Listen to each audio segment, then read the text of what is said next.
Tuhan menyertai kita di sepanjang hari ini ya.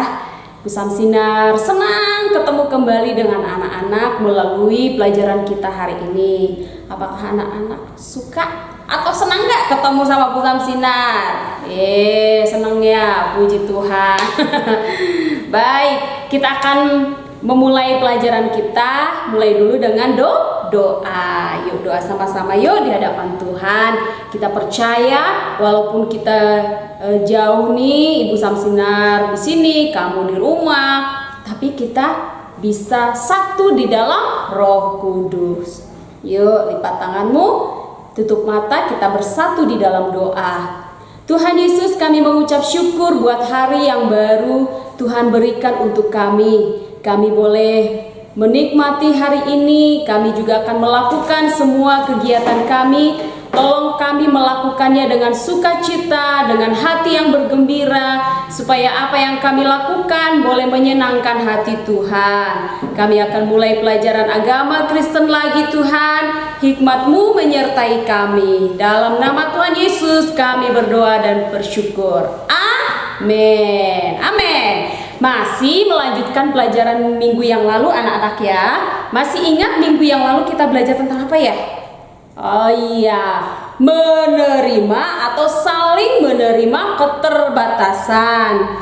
Kita sudah belajar minggu yang lalu bahwa kalau kita bisa menerima keterbatasan orang lain, yang pertama yang harus kita miliki sikap adalah sikap menerima keterbatasan diri sendiri, karena setiap orang memiliki keterbatasan, memiliki kekurangan. Tidak ada yang sempurna di dunia ini. Hanya Tuhan yang sempurna. Semua manusia memiliki kekurangan atau keterbatasan.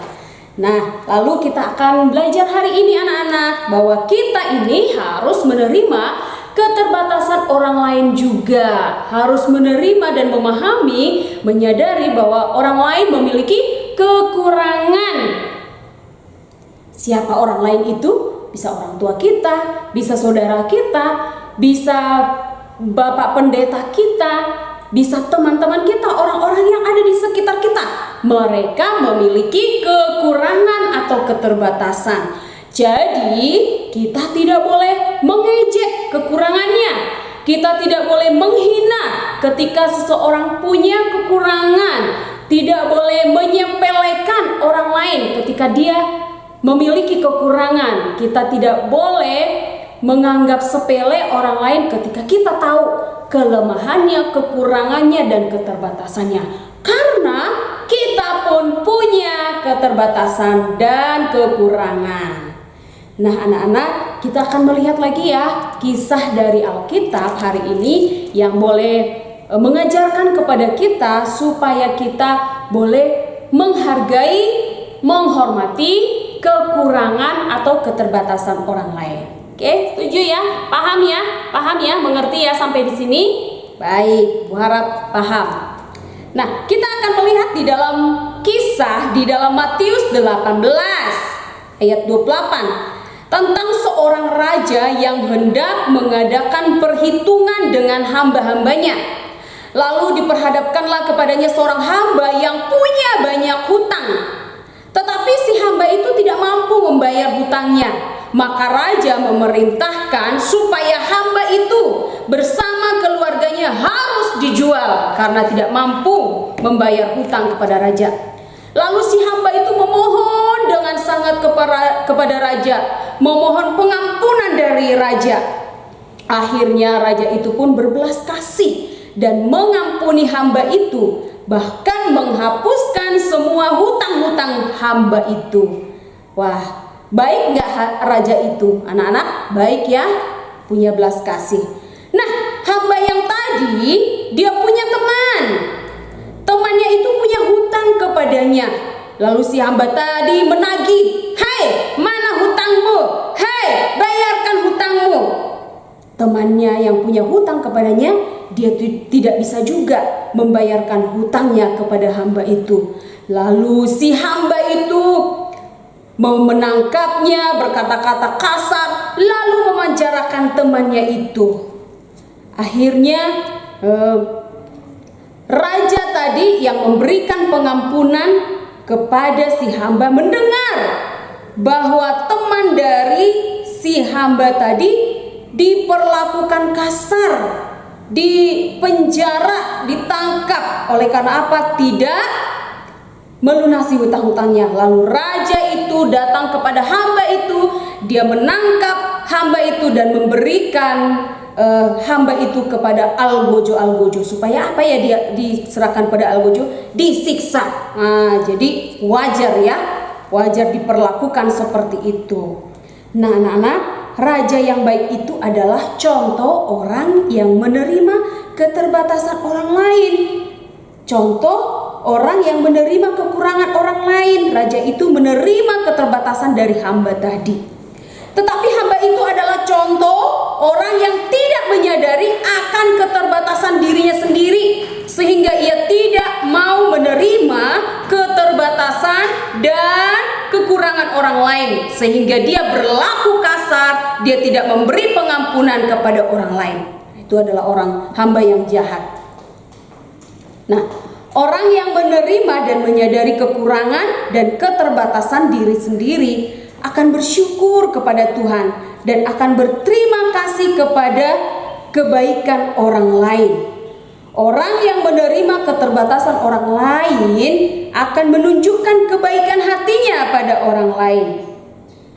Nah, mari kita anak-anak melakukan kebaikan kepada semua orang.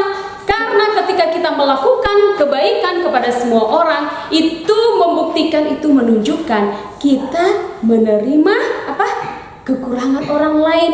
Kita menerima keterbatasan orang lain. Jadi mulai hari ini dan seterusnya, terimalah keterbatasan orang yang ada di sekitarmu dengan cara apa? Kamu berbuat baik, ramah, ya kan? Berbicara yang baik, yang sopan, berlakulah baik. Kemudian saling melengkapi. Ya, tujuan Allah menciptakan manusia itu memiliki keterbatasan dan kekurangan supaya apa? Satu dengan yang lain atau diantara manusia, sesama manusia akan saling melengkapi. Itu tujuannya. Nah, Allah menciptakan manusia dengan segala keterbatasan masing-masing itu berbeda. Allah menciptakan siapa manusia pertama? Adam. Dari mana? Dari debu tanah. Dan menciptakan Hawa dari tulang rusuk Adam. Hawa diciptakan supaya apa ya? Supaya Hawa menjadi penolong bagi Adam. Karena Adam membutuhkan, memerlukan orang lain. Itulah sebabnya Hawa diciptakan menjadi penolong bagi Adam. Nah, sejak awal Tuhan sudah menciptakan manusia dengan keterbatasan. Ya, melalui penciptaan Adam dan Hawa ini kita boleh melihat Tuhan sudah menciptakan manusia itu dengan keterbatasan. Jadi melalui kehadiran Hawa, maka kehidupan Adam menjadi tertolong dari keterbatasan dan kekurangan Adam. Nah, di dalam kisah Kejadian 2 ayat 18, kemudian ayat 21 sampai 22, ya, Tuhan menciptakan manusia itu dengan segala keterbatasan dan kekurangan supaya apa? Manusia itu hidup saling melengkapi.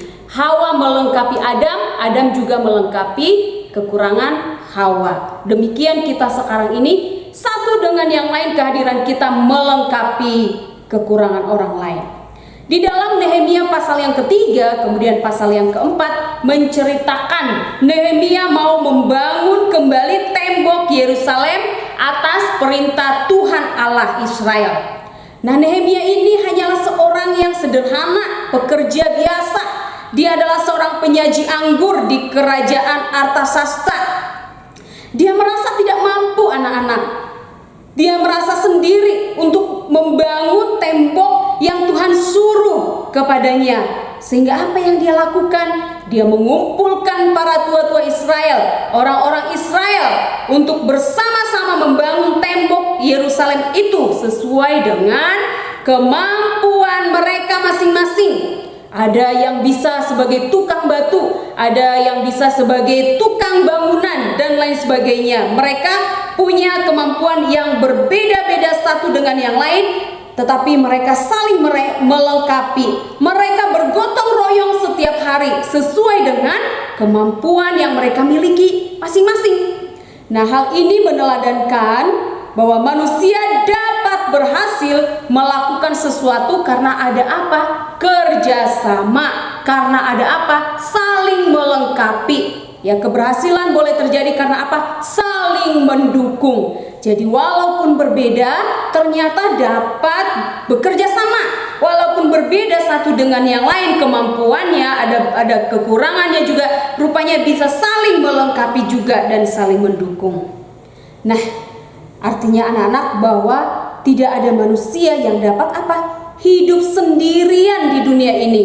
Semua orang membutuhkan orang lain. Di rumah kamu membutuhkan siapa? Pertolongan dari siapa? Dari ibu, merawat kamu, dari ayah, kemudian saudara-saudara kita butuh mereka. Maka kamu juga harus apa anak-anak? Kamu harus mau menolong anggota keluargamu yang ada di rumahmu. Karena semua orang saling membutuhkan. Dengan orang lain, teman-teman, kita membutuhkan mereka. Karena kita ini apa? Tidak sempurna.